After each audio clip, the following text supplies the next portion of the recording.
যে নাগরিক অধিকার কি কি,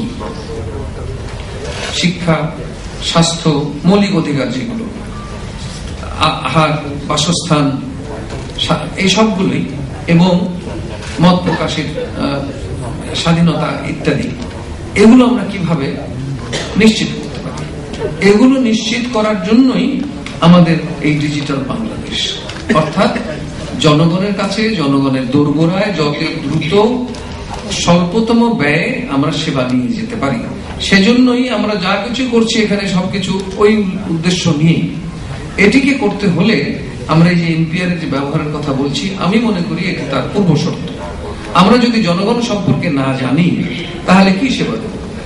পাশাপাশি আমার প্রায়ই মনে হয়, আপনারা এখানে প্রাইভেট সেক্টরে যারা আছেন তাদেরকেও বলবো, আমরা এখানে প্রচুর ছাত্র ছাত্রীকেও দেখলাম, কালকে থেকে দেখছি নবীনদের, তাদের মধ্যেও দেখেছি প্রচুর কাজ করছে ঠিকই, কিন্তু ব্যবহারিক জীবনে, প্রায়োগিক জীবনে আমাদের বাইরের যারা আছেন তাদের সরকার সম্পর্কে ধারণা খুব কম। সরকারের স্ট্রাকচারটা কি এবং সরকারে কারা কারা কে কি কাজ করেন, কে কি সেবা দান প্রদান করেন, এগুলো অনেকেরই জানা নেই। কার জন্য কাকে কি বলবো যে এই কাজটি আমার করা দরকার, আপনি এটা করবেন কিনা, হয়তো ভুল জায়গায় যাচ্ছি, এই জিনিসটি যেমন দরকার, আবার তেমনি সরকারে যারা আছেন তাদেরও জানা উচিত যে জনগণের কোথায় কি প্রয়োজন। এজন্যই এখানে একটা ম্যাচ হওয়া দরকার, মিসম্যাচ নয়। সরকার এবং জনগণ যারা সেবা পাচ্ছেন এবং যারা সেবা দিচ্ছেন, আবার একইভাবে আমি যখন সাধারণ নাগরিকের ভূমিকায় অবতীর্ণ হচ্ছি, আমারও তো অনেক সেবা নিতে হয়, গ্যাস নিতে হয়, বিদ্যুৎ নিতে হয়, স্টেশনে দাঁড়াতে হয়, টিকিট করতে হয়, কত কিছু। কাজে প্রত্যেকেরই এই সমস্ত তথ্য জানা অত্যন্ত প্রয়োজন। সেজন্যই আমি মনে করি এই যে পিপিপি আমরা যেটাকে বলি, পাবলিক প্রাইভেট পার্টনারশিপ, শুধু না, সর্বক্ষেত্রেই এমন একটি বাতায়ন থাকা দরকার যাতে করে সেটি ডিজিটালও হতে পারে, আবার এমনিতেও হতে পারে। আমি অবশ্য প্রসঙ্গক্রমে বলে রাখি, আমার খুব দৃঢ় মত, এবং 1972-এ আমি তখন মন্ত্রিপরিষদ সচিব, বঙ্গবন্ধু প্রথম বাংলাদেশ সরকারের বাইরে থেকে একটা ফ্রেশ এয়ার নিয়ে এসছেন। প্ল্যানিং কমিশন তখন ছিল না, নতুন প্ল্যানিং কমিশন করা হলো। নতুন প্ল্যানিং কমিশনে সমস্ত বাইরে থেকে পণ্ডিত ব্যক্তিদের নিয়ে আসা হলো, যারা ওই কাজটি পারতেন, জানতেন। তখন আমাদের সিভিল সার্ভিসে এমন কোনো ক্ষমতা ছিল না, এবং প্ল্যানিং কমিশনের সাহায্যকারী যারা অন্যান্যদের বিশেষজ্ঞদের নিয়ে আসা হয়েছিল। এমনি ভাবে আমরা এটাকে লেটারাল এন্ট্রি বলি, যেভাবেই বলি না কেন, আমি মনে করি আজকের দিনে এটি আরো বেশি প্রাসঙ্গিক, অনেক বেশি প্রয়োজন।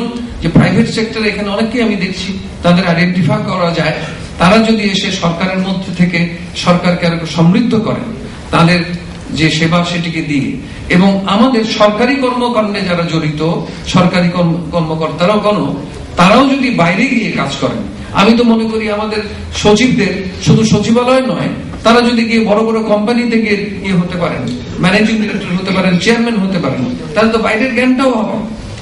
এটা কিন্তু অন্যান্য দেশে হয়ে থাকে। জার্মানিতে তো যে কোনো সরকারি কর্মকর্তা চাকরি রেখেই গিয়ে পার্লামেন্টের ইলেকশন করতে পারে।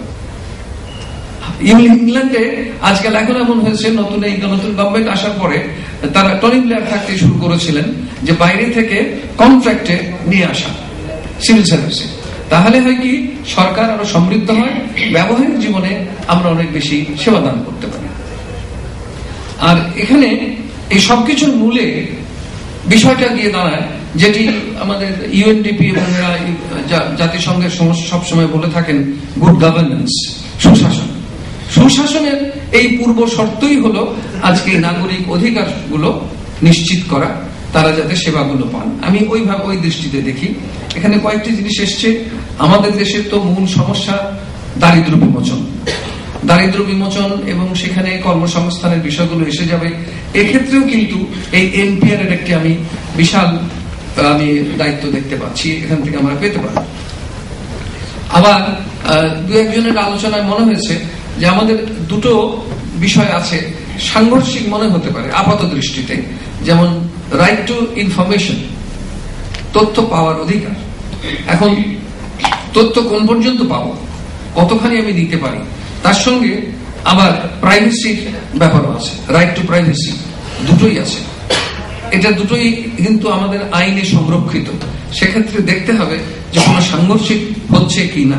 এবং এই ডোমেস্টিক যেটি বলা হলো যে ডোমেস্টিক ন্যাশনাল কোঅর্ডিনেশন কমিটি করে এখানে ইউনাইটেড ন্যাশনাল ডেটাবেস অন্যান্য যে সমস্ত বেশি এসছে, সবকিছু মিলে আমি মনে করি আপনাদের এই যে সেমিনার হলো, এগুলোতে যে সমস্ত তথ্য এসছে, যে সমস্ত প্রস্তাব এসছে, এগুলোর একটু নিশ্চয়ই আপনারা সবগুলো এখানে এগুলো লিখিত রাখছেন, রেকর্ডেড হচ্ছে।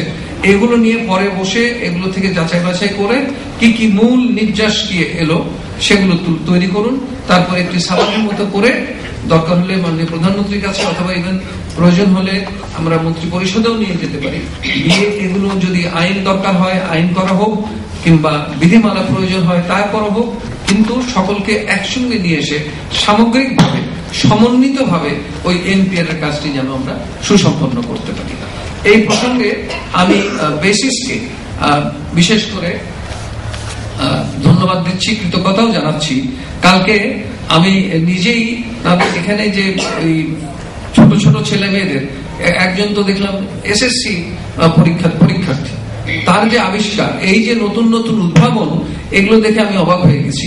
এই যে উদ্ভাবনী শক্তি আমাদের এখানে আছে, কোডিং করার যে ক্ষমতা দেখলাম, কম্পিউটার ব্যবহার করে ঘরে বসে ছেলে মেয়েরা যে সমস্ত কাজ করছে, এই যে নবীনের যে জাগরণ, যে কথাটি বারে বারে বলছেন, নবীনের জাগরণ, তার সাথে একেবারে প্রবীণ এবং প্রবীণতম আমার মতো আমরাও উদ্বুদ্ধ হচ্ছি। তখন মনে হচ্ছে যে ওদের মতোই বয়স আমার। কাজেই আমরা সকলে মিলে যদি কাজ করি, আর বেসিস যদি আরো ঘন ঘন বেসিসের সঙ্গে আমাদেরও সম্পৃক্ত করে, আমাদের অ্যাক্সেস টু ইনফরমেশন বলুন, পরিসংখ্যান ব্যুরো বলুন, হেলথ মিনিস্ট্রি বলুন, অন্যান্য যারা সেবা প্রদানকারী আছেন, তারা যদি সকলে একসঙ্গে এগিয়ে আসি, আমার মনে হয় আমাদের যে ডিজিটাল বাংলাদেশের কথা আমরা বলছি, এটি একেবারে এখন আমাদের নাগালের মধ্যে এসে গেছে, মুঠোর মধ্যে এসে গেছে। কিন্তু এটির অপব্যবহার হলে আবার ফসকে যেতে পারে। এই বিষয়ে সচেতন থেকে আসুন আমরা সকলে মিলে একসাথে কাজ করি। ধন্যবাদ আপনাদের। জয় বাংলা, জয় বঙ্গবন্ধু, বাংলাদেশ চিরদিন। ধন্যবাদ মাননীয় প্রধান অতিথি। আমরা অনুষ্ঠানের প্রায় শেষ পর্যায়ে পৌঁছে গেছেন। স্যার আমাকে বলেছিলেন যে আমি অতিরঞ্জিত কিছু বলেছি। স্যারের বক্তব্য শোনার পরে আপনাদের কি মনে হয়েছে আমি অতিরঞ্জিত বলেছি? উনি কিভাবে ইন্টারফেসিং করেছেন, উনি বাইরে থেকে এসেছেন, জানেন না আমরা কি কি বলবো, কিন্তু সবগুলো কিন্তু ম্যাচ করে গেছে, অর্থাৎ তার একটা ইমাজিনেশন আছে। তো আমরা এই প্রসঙ্গে আমরা শেষের বেলায় আমরা আবার করে ধন্যবাদ দেবো আমাদের যারা প্যানেলিস্ট আছেন, বিশেষ করে রীতি ইব্রাহিম, যিনি স্পেয়ার হেড করবেন এখানে, আমরা ধন্যবাদ জানাবেন। আমরা ধন্যবাদ জানাচ্ছি হেলথ সচিব মহোদয়কে, যিনি বিরাট বড় রকমের সেবা তৈরি করবেন, বিরাট বড় সেক্টর কিন্তু হেলথ। আমরা ধন্যবাদ জানাচ্ছি বেসিসকে, যারা এই এনভায়রনমেন্টটা ক্রিয়েট করে দিয়েছেন। আমরা ধন্যবাদ জানাচ্ছি কে মোর্শেদ সাহেবকে, যারা আমাদের তাদের কপালে হাত ঢুকানোর সুযোগ করে দেবেন। আমরা ধন্যবাদ জানাচ্ছি আমাদের দর্শক এবং শ্রোতা যারা আছেন, তারা ধৈর্য ধরে শুনেছেন। তাদের সকল প্রশ্ন আমি নিতে পারিনি। এখানে আমি দাদাগিরি করেছি, আপনাদের অনেকের পরে করেছি।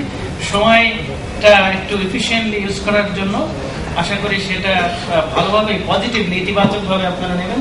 এবং সব শেষে আমি আমাদের যিনি প্রধান অতিথি, ওনার যে দিক নির্দেশনামূলক বক্তব্য এবং ওনার যে সহায়তার আশ্বাস, অভিভাবক হওয়ার যে আশ্বাস দিয়েছেন, সেটার প্রতি আমরা শ্রদ্ধা জানিয়ে সেজন্য ওনাকে আবারও ধন্যবাদ এবং ওনার প্রতি কৃতজ্ঞতা জ্ঞাপন করি। এবং যে টিম আমাদের সাথে কাজ করছেন তাদেরকে ধন্যবাদ দিয়ে আমি এই পর্যায়ে সমাপ্তি টানছি। তারপরে হয়তো অন্য আরো কিছু আনুষ্ঠানিকতা থাকতে পারে, ম্যাটেরিয়াল আনুষ্ঠানিকতা, সেটা করা যেতে পারে।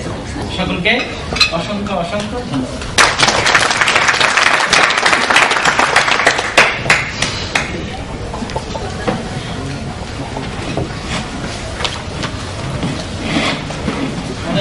মাহবুব ভাই আমাদের প্রধান বেসিসের